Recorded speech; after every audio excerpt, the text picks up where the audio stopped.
Барлықтарыңызға сәлем, каналыма қош келдіңіздер. Бүгін сіздерге өте пайдалы әрі өте дәмді қызылшадан жасалған салаттың рецептімен бөлісемін. Алдымен каналға тіркеліп, қоңыраушаны басып алыңыз, сонда шыққан рецепттердің барлығын бірінші болып көресіз. Ал ендеше кеттік.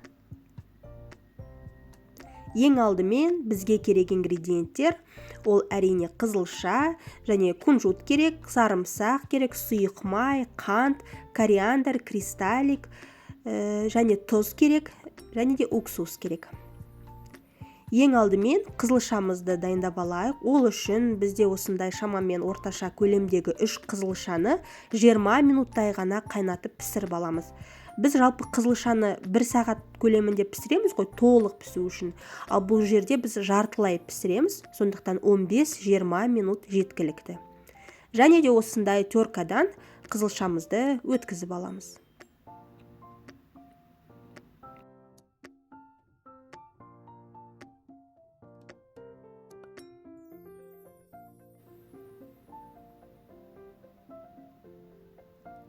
Енді осы теркадан өткен қызылшаның үстінен бір сарымсағымызды да теркадан өткізіп аламыз.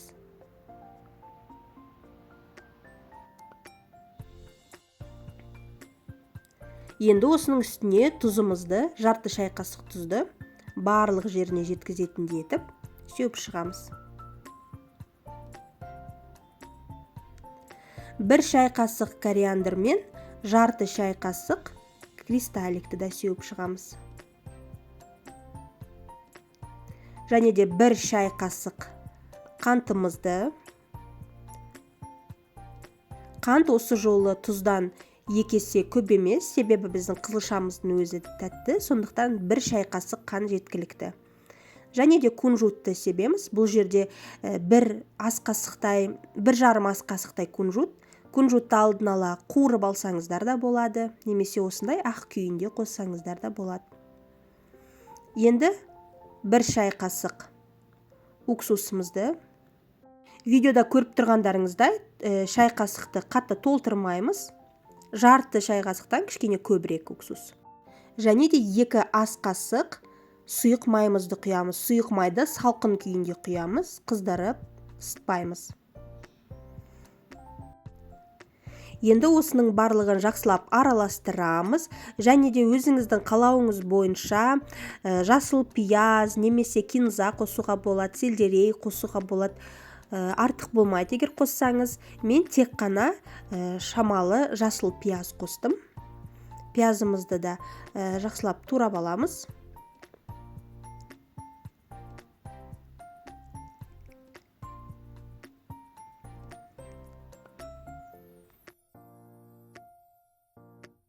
Ары қарай пиязды үстіне салып, барлығын жақсылап араластырамыз. Осымен біздің кәрісше дайындалған қызылша салатымыз дайын.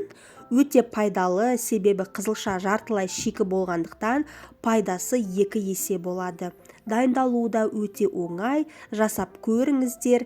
Дәл осы қалпында араластырғаннан кейін бірден дастарханға қоюға болады. Сіздер де жасап көріңіздер. Өте жылдам әрі өте оңай дайындалатын салат. Өте пайдалы салат. Әсіресе осы күз мезгілінде осындай салаттарды көбірек жеп, иммунитетімізді көтеріп, гемоглобинді көтеріп, денсаулығымызды сақтайық.